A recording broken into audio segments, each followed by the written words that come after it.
dia, pessoal, ou boa noite, não sei como vocês estão assistindo esse vídeo. De qualquer forma, hoje a gente começa com os regimes de bens, no caso concreto aí, os regimes específicos previstos no Código Civil, tá? Os 4 regimes. Cada aula eu vou tratar de um regime diferente para facilitar e para o arquivo ficar menor também, né? Então, vamos lá, antes de começar efetivamente a tratar do regime da comunhão parcial de bens, que é o assunto dessa aula, eu vou falar primeiro aí dos 4 regimes de bens previstos no Código Civil. Aí tem a comunhão parcial, a comunhão universal, a participação final nos aquestos e a separação de bens. Também é bom lembrar que o regime dotal foi previsto no Código Civil 16 foi extinto. No seu lugar entrou a participação final nos aquestos. Professor, eu nunca ouvi falar desse regime. Quase ninguém ouviu, pessoal, mas a gente vai falar sobre isso ainda. Além disso, é importante lembrar da terminologia adequada para a gente poder analisar os regimes de bens. A questão tipo assim, as duas palavras que a gente vai usar muito ao longo dessas aulas são meação e aquestos. Meação é a metade de um universo patrimonial. Então, o casal está casado, aquele patrimônio comunicável, e cada um tem a meação dele, ou seja, metade para um, metade para outro. A meação não é renunciável, não é cessível e não é penhorável enquanto durar o regime de bens. E por fim a gente tem a terminologia aí, essa outra palavra mais difícil, que são os aquestos. Quando a gente fala em aquestos, são bens adquiridos na vigência do casamento pelo casal. Tá? Então a gente tem o que é meação e o que são aquestos. Agora a gente entra, enfim, na comunhão parcial de bens, que é o regime legal, o regime mais comum, é o regime que mais vocês vão ver dando problema na realidade, porque é o regime que quase todo mundo tem. Bem, pelo artigo 1640 do Código Civil, se não houver convenção sendo ela nula ineficaz, vai vigorar o regime da comunhão parcial. Esse é o regime legal ou supletório desde a lei do divórcio. Desde 77, o regime da comunhão parcial é o nosso regime padrão. E também é o regime legal em caso de união estável, como a gente vai ver nas aulas de união estável. Então, a regra básica do que é o regime da comunhão parcial se encontra no artigo 1658 do Código Civil. No regime da comunhão parcial vão se comunicar os bens que sobrevierem ao casal na constância do casamento, com algumas exceções. Então, regra geral, tudo aquilo que o casal adquirir após a celebração do casamento é de ambos. Regra geral, beleza. Ah, mas é simples assim? Mais ou menos, porque existem as exceções que a gente vai ver logo em seguida. A Maria Berenice Dias, ela coloca o seguinte, que eu acho interessante, é o seguinte: a comunhão do patrimônio comum atende a uma certa lógica e dispõe de um componente ético.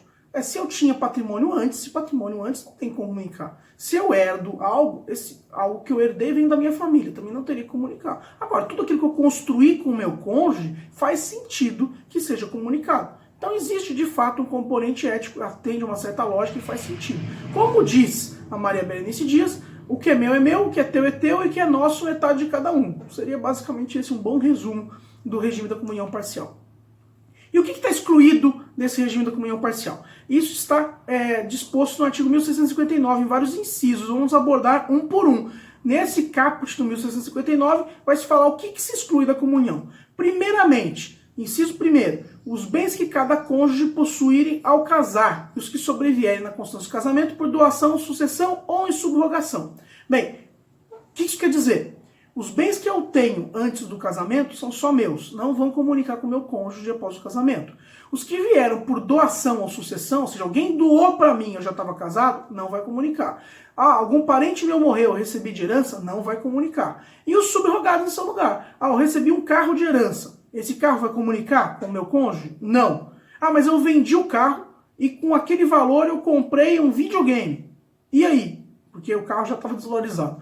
Esse videogame vai comunicar? Não vai comunicar, desde que você demonstre que houve essa subrogação. Então existe esse desafio de provar também, mas de qualquer forma a subrogação faz substituir aquele bem que não era comunicável por outro bem comunicável, ainda que adquirido posteriormente ao casamento, certo? Então esses são os bens particulares. Seguindo pelo inciso segundo, os bens adquiridos com valores exclusivamente pertencentes a um dos cônjuges em subrogação aos bens particulares. Isso daí você vai dar uma interpretação restritiva, né? Eu tenho uma grana que é só minha, que eu recebi de doação e comprei algo. Esse algo que eu comprei, houve uma subrogação de dinheiro em algo. Então esse algo também vai ser incomunicável, no caso do regime da comunhão parcial. Quando eu digo que é uma interpretação restritiva, é porque se esse bem for adquirido também com esforços de qualquer natureza do outro cônjuge, vai se configurar uma comunicação. Então, mas o cônjuge contribuiu com alguns reais ali e tal, não tem nada muito provado, tal, eles estavam trabalhando, tinha tudo contra uma poupança comum, acabou. Esse bem vai ser partilhado entre o casal, no caso, na ocasião de divórcio. Inciso 3º do artigo 1659, obrigações anteriores ao casamento. Então, as dívidas anteriores ao casamento não vão afetar o patrimônio do outro cônjuge, desse patrimônio comum. E essas dívidas anteriores do casamento são só da pessoa antes de casar, e depois de casar continuam sendo só dela. Inciso 4º, obrigações provenientes de atos ilícitos, salvo reversão e proveito do casal. Se eu começo a cometer crimes por aí, eu começo a traficar drogas ou coisa do gênero, se todo o dinheiro que eu ganhei eu não estou revertendo em proveito do casal, estou usando só para mim, então essas obrigações dos atos ilícitos, ou seja, eventual indenização à vítima e tudo mais, não vão afetar o patrimônio do meu cônjuge, são só meus. Agora, se eu comecei a furtar coisas por aí, roubar, e isso foi para minha casa, para beneficiar o casal e a família, daí acabou. E essas obrigações provenientes de atos ilícitos vão sim reverter aí, vão prejudicar a ameação do meu cônjuge. Inciso 5º, bens de uso pessoal, livros e instrumentos de profissão. Aqui, enfim, a ideia dos instrumentos de profissão é justamente que a pessoa tem que trabalhar e tudo mais, então ela tem que ter o trabalho dela, os instrumentos de profissão não poderiam estar afetados pela comunhão. Vamos pensar na cadeira do dentista, o computador do advogado, isso daí estaria fora da ideia de partilha, não vai ter meação sobre esses bens. Bens de uso pessoal, também escova de dente, pente, coisas assim, não faz sentido nenhum que seja partilhável, que é pessoal. Livros. Quando a gente fala em livros, sempre tem aquela dúvida, né? Livro e instrumento de profissão. Será que é livros da profissão ou é livros da pessoa? Fica aí meio na dúvida, né? Tem gente que fala de livro contábil, livro da empresa. De qualquer forma, livros a gente vai ter que realmente analisar no caso concreto. E o caso das joias? O caso das joias é curioso, né? Porque a pessoa compra joias, essas joias, se o casal é um homem ou uma mulher, essas joias vão ser de uso da mulher, e aí é um bem de uso pessoal. O Pontes de Miranda diz que no caso das joias não é enfeite de corpo, e daí por isso se comunicaria, porque pode ser um investimento. Paulo Lobo fala que joia é bem de uso pessoal e por isso não comunicaria. E pronto, então a pessoa comprou um monte de joia ao longo do casamento, separa, depois divorcia, na partilha as joias ficam todas com essa pessoa. E para Maria Berenice Dias, que eu acho que nesse caso não faz todo sentido, a análise tem que ser a origem desses bens. A pessoa está comprando essas joias como investimento, ela está comprando essas joias para deixar armazenar no lugar, ou ela usa essas joias efetivamente, enfim, tem que analisar realmente o caso concreto. E quanto a livros e instrumentos de profissão, especificamente quanto a instrumentos de profissão, esses valores podem ser representativos. Pode acontecer de um casal, de que exista todo um esforço por parte do casal para, por exemplo, fazer todo o consultório de dentista de um deles. E aí, daí divorcia logo em seguida. É justo que o cônjuge não possa partilhar desses valores porque é um instrumento de profissão? Então, a gente tem aí esse problema, acaba sendo um hard case. Pessoalmente, eu penso que numa situação dessas, poderia se determinar que o instrumento de profissão fica com o profissional, né, com o cônjuge profissional, mas os valores poderiam ser partilhados, os valores decorrentes daqueles instrumentos, poderia haver uma comunicação, dependendo do caso concreto, para atender justamente uma questão de justiça. Inciso 6º, bastante polêmico, fala dos proventos do trabalho pessoal de cada cônjuge. Nessa situação, dá a impressão que nada comunicaria no casamento, porque as pessoas normalmente oferem tudo em decorrência do trabalho. Então, se eu estou recebendo meu salário e eu deposito tudo numa conta poupança, essa conta poupança é só minha, não comunica? Ou, considerando que a subrogação dos bens também faz com que um bem seja particular, se eu compro algo com o valor do meu trabalho, então esse algo também não partilha? Isso é muito esquisito. E a doutrina critica muito a redação desse inciso. O PL 699 de 2011 até pretende revogar esse inciso para não dar mais polêmica. Silvio Rodrigues, ao interpretar esse inciso, fala o seguinte: essa comunhão se opera no momento que as rendas se transformam em patrimônio. Então, no momento que eu pego essa renda e jogo para qualquer lugar, a conta corrente, conta poupança, isso daí é o patrimônio da família, isso vira patrimônio partilhável. A Maria Berenice ela até aponta a injustiça de se aplicar um caso desse a ferro e fogo, porque um cônjuge poderia adquirir bens com seus proventos, comprar a casa da família, carro da família e tudo mais, e o outro acumula reserva financeira. Essa reserva financeira não partilharia? Não faz o menor sentido. Luiz Felipe Salomão tem um precedente no STJ que trata justamente do assunto. No regime de comunhão parcial, estou citando no caso, ou universal de bens, o direito ao recebimento dos proventos não se comunica ao fim do casamento, mas ao serem tais verbas percebidas por um dos cônjuges na constante do matrimônio, transmudam-se em bens comuns, mesmo que não tenham sido utilizados na aquisição de qualquer bem móvel ou imóvel. Então o STJ ele deu uma efetividade aí para esse inciso 6º. De outra forma, nada partilharia, nada comunicaria no casamento, seria bastante injusto. Então, o que acontece aqui é que o direito ao recebimento não comunica, mas uma vez recebido, aquele valor é comunicado. O que isso quer dizer na prática, professor? Quer dizer o seguinte, gente, que a pessoa trabalhou e ela ganha o salário no final do mês. Se ela divorcia no meio do mês, esse salário do final do mês já é só da pessoa. Seria essa a interpretação que eu dou para o que o Luiz Felipe Salomão, ministro do STJ, disse aí nesse recurso especial 114.3642, tá? É uma interpretação, eu acho que faz sentido, e é assim que se está caminhando, que se caminha a jurisprudência, tá? Seguindo, existe mais um bem aí que está excetuado da comunicabilidade, que está previsto na Lei de Direitos Autorais, a Lei 9.610 de 98, artigo 39. Direitos patrimoniais do autor, excetuados os rendimentos resultantes de sua exploração, não se comunicam, salvo pacto antinupcial em contrário. Então, o direito de autor não vai comunicar. Quer dizer que se eu compuser uma música, ou se eu escrever um livro e eu estou casado, esse livro, essa música não é do meu cônjuge também? Não, não é. É só sua. Porque no direito de autor é um direito de personalidade. Saiu da sua cabeça, então é só seu. Mas o rendimento vai comunicar. Então a gente vai chegar no rendimento ainda.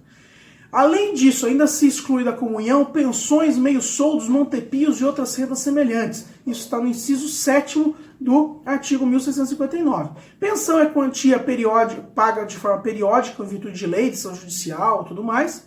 A pensão alimentícia, por exemplo. Meios-soldos é metade do valor que o Estado paga ao militar reformado. Montepios são as pensões que o Estado paga a herdeiros de um funcionário público falecido, e outras rendas semelhantes vão ter também esse caráter pessoal de pagamento para a pessoa numa situação de... Vocês veem que é uma questão de auxílio, né, uma questão previdenciária e tudo mais. Nessa situação também se exclui da comunhão. Pelo artigo 1661, também são incomunicáveis os bens cuja aquisição tiver por título uma causa anterior ao casamento. Então, eu paguei antes do casamento pela casa e me entregaram a casa depois do casamento. Essa casa comunica ou não comunica? Não comunica, porque eu paguei lá antes. O título é anterior ao casamento. Então, por isso é importante definir o momento de celebração do casamento. Lembra da nossa aula sobre quando foi efetivamente celebrado o casamento?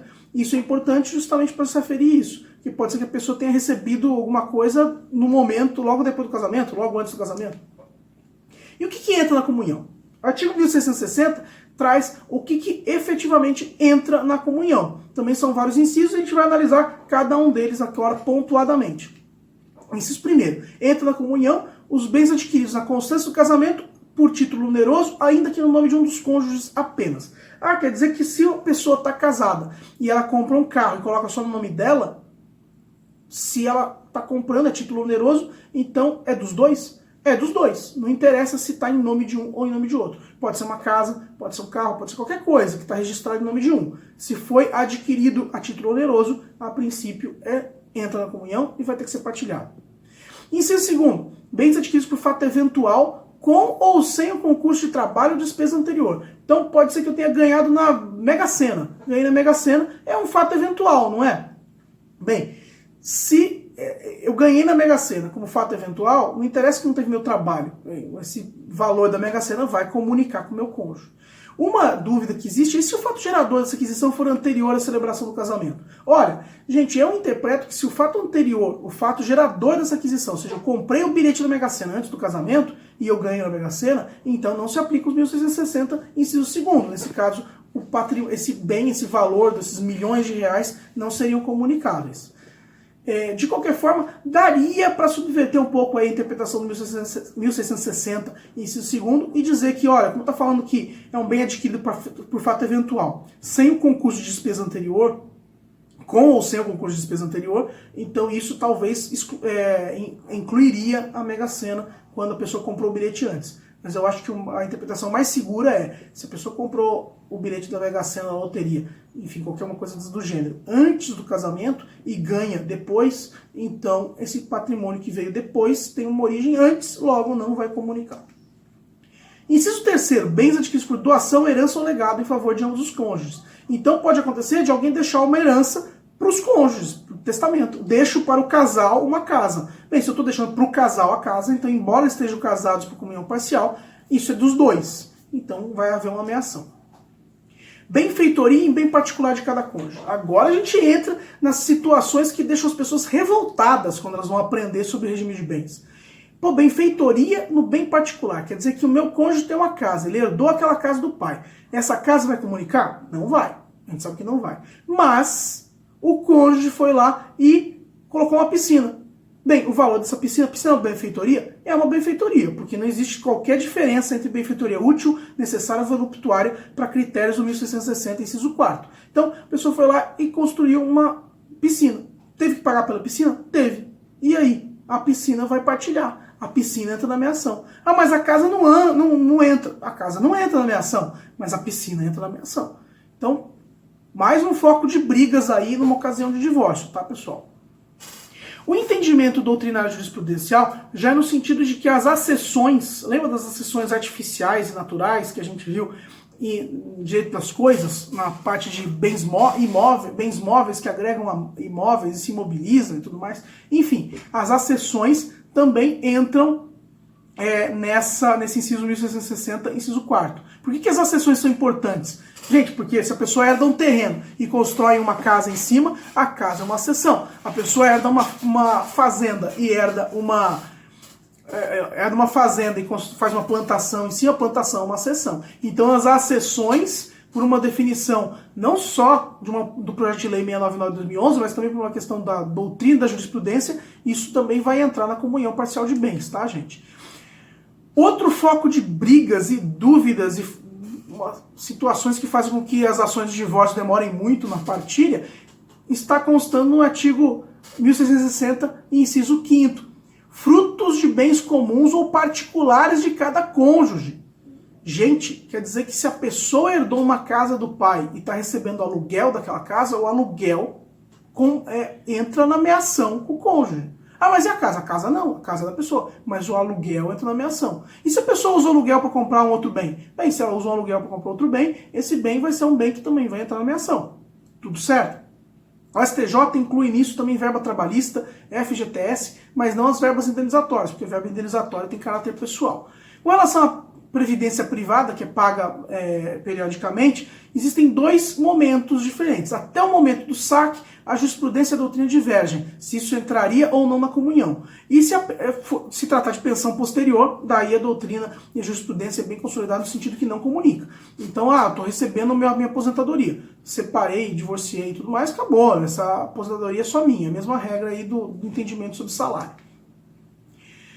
Existe também a presunção relativa, previsto no artigo 1662. No regime da comunhão parcial, presumem-se adquiridos na constância do casamento os bens móveis, quando não se provar que foram em data anterior. Então, mais um problema, né? A pessoa começa a comprar carro, comprar moto, comprar não sei o que lá. Se ela não conseguir demonstrar que foi comprado antes do casamento, ou em subrogação com valores em subrogação de outros bens particulares, então vão ser presumidos que esses bens móveis foram comprados na vigência do casamento, a constância do casamento, e por isso vão entrar na comunhão. Existem duas posições quando é o caso da aquisição de novo bem móvel subrogado com contribuição do outro cônjuge. Ou seja, eu tinha uma moto, a moto era só minha? Era só minha. Daí eu vendo a moto, estou casado, e compro um carro. E aí, meu cônjuge ajudou a comprar o carro, porque nem tudo era moto. Moto era um X e o meu cônjuge ajudou com um Y ali para poder comprar o carro. Bem, para a parte da doutrina, nos termos do Código Civil Português, esse bem novo é misto. Parte particular, parte comum. Então aquele valor que foi subrogado é de um cônjuge. E o valor que foi comprado com auxílio de outros valores vai ser dividido entre um e outro. E a outra parte da doutrina vai defender que os bens subrogados passam a integrar o acervo comum. Ou seja, como teve uma ajuda do outro, não importa se houve subrogação em parte. Esse bem vai ser inteiro do casal. Bem, essa dúvida aí não tem uma consolidação nem legislativa, nem doutrinária, nem jurisprudencial. Então, a gente pode defender uma coisa ou outra conforme o que achar melhor. Ainda com relação ao regime da comunhão parcial, a gente tem o artigo 1663, que vai falar da administração desse patrimônio. A administração desse patrimônio vai compartilhar qualquer dos cônjuges, porque afinal de contas o patrimônio é comum, certo? Pelo parágrafo 1º, as dívidas contraídas para administrar esses bens também vão obrigar os bens comuns e particulares dos cônjuges do cônjuge que administra, e do outro na razão do proveito que houver aferido. É a ideia de que aquele que está administrando é responsável por aquilo. Se aquilo causar algum prejuízo, alguma dúvida, bem, os bens comuns vão responder e os bens particulares de quem administrou errado também vão responder. É uma questão também de justiça. Seguindo no parágrafo 2º do artigo 1663, ambos precisam concordar, ambos os cônjuges precisam concordar para atos a título gratuito que impliquem uma cessão de uso ou gozo dos bens comuns. Ah, eu vou emprestar a minha casa na praia para o meu amigo. Ah, bem, você está cedendo a título gratuito o uso ou gozo de bem comum. Então, ambos os cônjuges precisam concordar com essa cessão, com esse empréstimo. Tá? Se for instituído usufruto, mesma coisa. Celebração de comodato, qualquer ato que envolva a cessão de uso e gozo de um bem comum precisa da anuência de ambos os cônjuges. Também faz todo sentido. O bem não é dos dois, então não pode um só ceder e o outro ficar ali totalmente sem a sua opinião sendo levada em consideração. Em caso de malversação dos bens, ou seja, a pessoa administrou mal, o juiz pode atribuir a administração a apenas um dos cônjuges. Ou seja, aquele que está administrando botou o bem a perder, a fazenda pegou fogo, a casa desabou, construiu num lugar horrível. Bem, enfim, nessa situação toda, isso vai ser levado ao judiciário e o juiz pode atribuir a administração a só um dos cônjuges. A única coisa que eu digo para vocês nessa situação do 1663, parágrafo 3º, é boa sorte para achar um precedente judicial em que o juiz aplicou isso com um casal casado. A menos que o cônjuge tenha sido declarado pródigo, e daí com isso ele vai ter que ter um curador, que vai ser o outro cônjuge, eu não vejo esse parágrafo 3º sendo aplicado. E com relação a encargos da família, despesas de administração, o artigo 1664 diz que os bens da comunhão vão responder por essas obrigações. Essas obrigações são o quê? Dívidas domésticas, alimentação dos membros da família, despesas de aluguel e condomínio, conta de água, luz, telefone, internet e tudo mais. Então tudo aquilo que você gasta estando casado para atender os encargos da família vai ter como garantia de pagamento esses bens da comunhão, esses bens comuns. Porque afinal de contas você está pagando dívidas em prol da família. Por conta disso, o patrimônio da família que vai responder por essas dívidas. Além disso, tem uma questão de pacto antinupcial mencionado no 1665 do Código Civil. O artigo 1665 vai dizer o quê? Que a administração e disposição dos bens do patrimônio particular compete ao cônjuge proprietário, a menos que o pacto antinupcial fale alguma coisa nesse sentido contrário. Como a gente viu, o pacto antinupcial pode prever várias coisas diferentes dos regimes de bens normais. Mas o 1665, esse artigo é bastante óbvio, no sentido de que se o patrimônio é particular, então quem vai ter que administrar, quem vai dispor, quem vai fazer qualquer coisa, vai competir aí ao dono desses bens. Lembrando que, de qualquer forma, mesmo que ele possa administrar, esse cônjuge pode administrar livremente um patrimônio particular, se ele for vender um imóvel, ele precisa da anuência do seu outro cônjuge. A outorga conjugal se aplica ainda que aquele bem seja particular. Como o artigo 1647 menciona no Código Civil, nenhum dos cônjuges pode alienar ou gravar de ônus real bem imóvel, a menos que esteja no regime da separação absoluta de bens, que não é o caso do regime da comunhão parcial. Então, o patrimônio é particular, é meu, administro como eu quero, administro como eu quero, mas eu quero vender, então você precisa da anuência do seu cônjuge. O enunciado 340 vai lembrar que para atos de disposição de bens imóveis é sempre indispensável a autorização do cônjuge. Qual seria a razão para isso? Né? O enunciado 340 está falando basicamente a mesma coisa que o Código Civil já diz. Mas a razão desse enunciado é lembrar das benfeitorias comuns. Imagina que eu tenho um patrimônio, um imóvel que é particular, e daí eu quero vender. Eu teria que ter outorga, isso daí não tem dúvida nenhuma.